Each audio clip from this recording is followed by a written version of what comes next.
Bonjour à tous, nous allons parler aujourd'hui de l'importance de la halakha, l'importance de la connaissance des lois quotidiennes.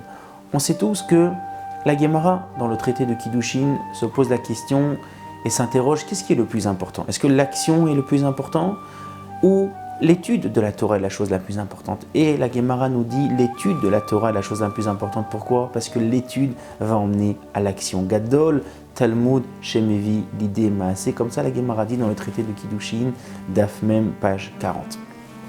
On sait tous que l'action est véritablement la chose la plus importante, à tel point que dans la Gemara, dans le traité de Brachot d'Afret, la Gemara dit Ohev Hashem Sharet Tzion Mikol Mishkenot Yaakov Akadosh Baruch Hu. Ce que aime Hashem aujourd'hui, c'est vraiment les endroits où on étudie la Torah, la partie concrète de la Torah, évidemment avec la partie d'avant qui s'appelle les Rishonim, depuis la Gemara jusqu'au Rishonim, c'est-à-dire tout.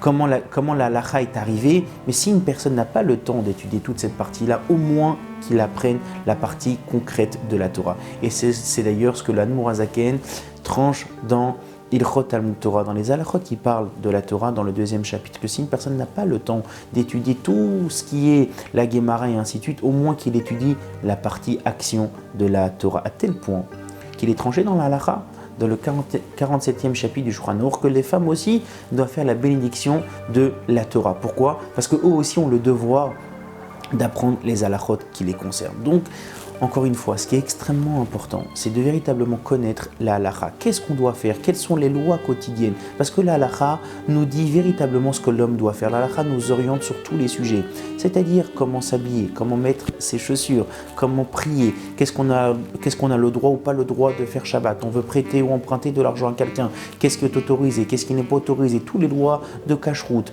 et ainsi de suite. C'est pour cela qu'il est véritablement extrêmement important de connaître les halachot.